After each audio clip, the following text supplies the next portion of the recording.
നമസ്കാരം. അങ്ങനെ ഒടുവിൽ സ്വന്തമായി കോടതിയും പോലീസും തീവ്രതാ മിഷനും ഉണ്ടായിരുന്ന ഇന്ത്യയിലെ ഏക പരിപ്പുവട കമ്പനി ത്രിപുരയ്ക്കും ബംഗാളിനും പിന്നാലെ കേരളത്തിലെ അവരുടെ ശേഷിച്ച ബ്രാഞ്ചും പൂട്ടാനൊരുങ്ങുന്നു.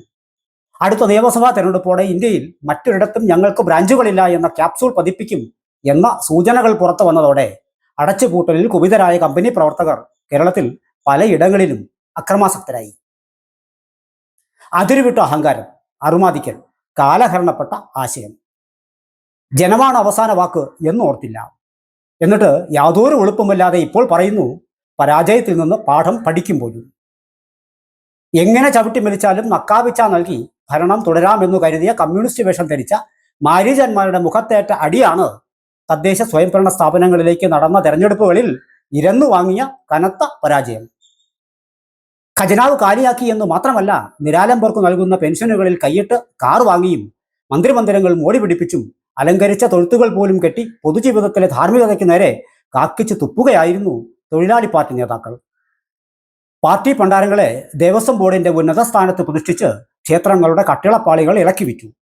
ഭൂരിപക്ഷ സമുദായത്തിന്റെ ആരാധനാക്രമങ്ങളുടെയും വിശ്വാസങ്ങളുടെയും ആണിക്കല്ലിളക്കാൻ ശ്രമിച്ചു. വിശ്വാസ സംരക്ഷണത്തിന് അഹോരാത്രം പരിശ്രമിച്ചവരോട് കടക്ക് പുറത്ത്. അങ്ങനെ എന്തെല്ലാം. ബംഗ്ലാദേശിലും ത്രിപുരയിലും നടന്ന വഴിയിലൂടെ ആത്മഹത്യാപരമായ പോക്കാണ് ഇത് എന്ന് സൂചിപ്പിച്ചപ്പോൾ കേട്ടമട്ട് നടിച്ചില്ല. അവരെ സംഘി എന്ന ഓമന പേരിട്ട് വിളിച്ചു. ഇരിപ്പിലും നടപ്പിലും ഭാഷയിലും പ്രവൃത്തിയിലും കമ്മ്യൂണിസ്റ്റ് സ്വഭാവം കാട്ടാത്ത ഒരു കൂട്ടം ആൾക്കാർ ഒരുമിച്ച് നിന്ന് സാധാരണക്കാരന്റെ നെഞ്ചത്ത് കയറി കളിക്കുന്ന കാഴ്ചയ്ക്കാണ് ഒടുവിൽ കേരളീയർ വിരാമമിടാൻ തുടങ്ങിയിരിക്കുന്നത്. കുട്ടിക്കളി പോലും മാറാത്ത, കാര്യഗൗരവമോ പരിചയമോ ഇല്ലാത്ത ഒരു പെൺകുട്ടിയെ തലസ്ഥാന നഗരിയുടെ മേയർ സ്ഥാനത്തിരുത്തി റെക്കോർഡിട്ടതിന്റെ പരിണിത ഫലമാണ് കേരള ചരിത്രത്തിൽ ആദ്യമായി ഒരു കോർപ്പറേഷൻ പിടിക്കാൻ BJPക്ക് സഹായകമായത്. രാഷ്ട്രീയ കണ്ണോട നടത്തിയെന്ന ആരോപണം നേരിടുന്ന മണ്ഡല പുനർനിർണയം പോലും സഹായത്തിനെത്തിയില്ല.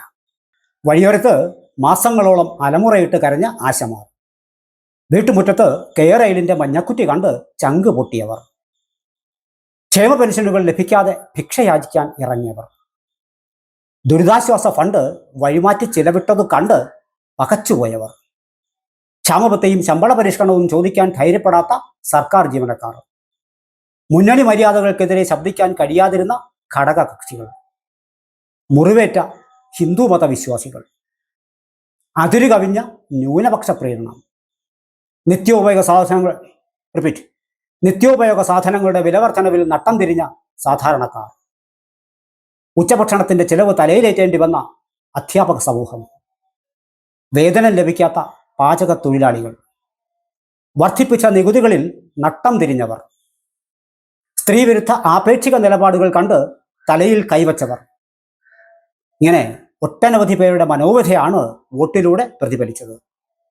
എന്നിട്ടും കുലുങ്ങാതെ നിലവാരമില്ലാത്ത ന്യായങ്ങൾ വിളമ്പുന്നു. പാർട്ടിയും ഭരണവും ഒരു വ്യക്തിയിലേക്ക് ചുരുങ്ങിയതിനെ തുടർന്നുണ്ടായ അനിവാര്യമായ പതനത്തിന്റെ ആരംഭമാണിത്. ഒരു പറ്റം അടിമകളെ സൃഷ്ടിച്ചു എന്നല്ലാതെ സംസാരിക്കാനോ ചോദ്യം ചെയ്യാനോ കഴിവില്ലാത്തവരായി പാർട്ടി അണികളെ മരവിപ്പിച്ചു നിർത്തിയതിന്റെ കൂടി പ്രതിഫലമാണ് തിരഞ്ഞെടുപ്പ് ഫലം. യജമാനൻ ആടിത്തുടങ്ങി എന്ന് കണ്ടാൽ അടിമകൾ അനങ്ങിത്തുടങ്ങും. അവരുടെയും കൂടി വോട്ട് BJPക്കും UDFനും ലഭിച്ചു കാണും. അവരുടെ അടുത്ത ലക്ഷ്യം യജമാനന്റെ പതനമാണ്. അതാണ് ചരിത്രം. പരിശോധിക്കും, പ്രതീക്ഷിച്ച വോട്ട് ലഭിച്ചില്ല, തെറ്റുണ്ടെങ്കിൽ തിരുത്തും തുടങ്ങി കേരളീയരുടെ സാമാന്യ ബുദ്ധിയെ ചോദ്യം ചെയ്യുന്ന പതിവ് പല്ലവികൾ കേട്ട് കേരളം ലജ്ജിക്കുന്നു. എങ്ങും അടിമുടി ഭരണവിരുദ്ധ വികാരം. അതാണ് കേരളം കണ്ടത്. വിശ്വാസ സംരക്ഷണത്തിന് ശബരിമലയിൽ മേലണങ്ങി പണിയെടുത്തവരെ പരിഗണിക്കാതെ പണിയെടുക്കാത്ത UDFക്കാരെ മൊത്തമായി പാർലമെന്റിലേക്ക് പറഞ്ഞയച്ചവരാണ് കേരളീയർ. മുനമ്പത്തും UDFോ LDFോ ഒന്നും ചെയ്തില്ല. എന്തേലും മോഹിച്ചിട്ടു തന്നെയാണ് BJP ഒപ്പം നിന്നത്. പക്ഷേ അവർക്ക് തെറ്റി.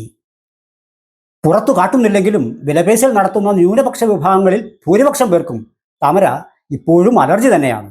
അതിൻ്റെയും കൂടി ഉദാഹരണമാണ് തദ്ദേശ സ്വയംഭരണ തെരഞ്ഞെടുപ്പിൽ UDFന് പല ഇടങ്ങളിൽ ലഭിച്ച മേൽക്കോയ്മ.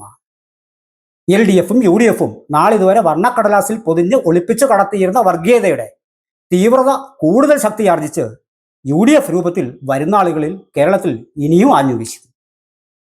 കോൺഗ്രസ് ഭരിച്ച് മുടിച്ച് ചെളിക്കുണ്ടാക്കിയ ഉത്തരേന്ത്യൻ സംസ്ഥാനങ്ങളിലാണ് താമര ഇതിനോടകം വിടർന്നത്. അപ്പോഴും കേരളീയർക്ക് താമര അലർജിയായി തന്നെ തുടർന്നു. ഒരു പരീക്ഷണത്തിന് പോലും കേരളീയർ മുതിർന്നത് ഇപ്പോഴാണ്, തിരുവനന്തപുരത്തിലൂടെ. ബി ജെ പിയോടുള്ള തൊട്ടുകൂടായ്മയും തീണ്ടിക്കൂടായ്മയും ലേശം മാറി തുടങ്ങിയിട്ടുണ്ട്. പലരും പലതും തിരിച്ചറിയാൻ തുടങ്ങിക്കഴിഞ്ഞിരിക്കുന്നു. ബി ജെ പി നേടിയ വോട്ടിംഗ് ശതമാനത്തിൽ ഗണ്യമായ വർധനവ് ഇതാണ് ചൂണ്ടിക്കാട്ടുന്നത്.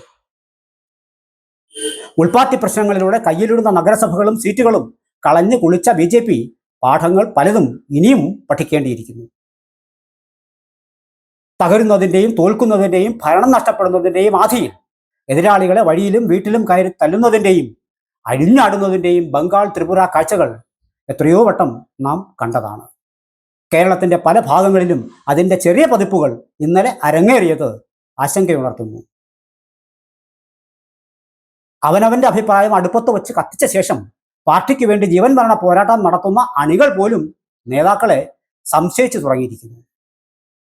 ഭരണത്തിലേറും മുമ്പ് പറഞ്ഞത് പ്രാവർത്തികമാക്കാൻ ഇനിയും സമയമുണ്ട്. അതിനവർക്ക് കഴിയുകയും ചെയ്യും. അണികളുടെ പ്രതീക്ഷ നശിച്ചിട്ടില്ല. അതല്ലെങ്കിൽ ജനം ഈ ചോദ്യം ചോദിച്ചുകൊണ്ടേയിരിക്കും, എന്താടോ നിങ്ങൾ ഇനിയും നന്നാകാത്തത്?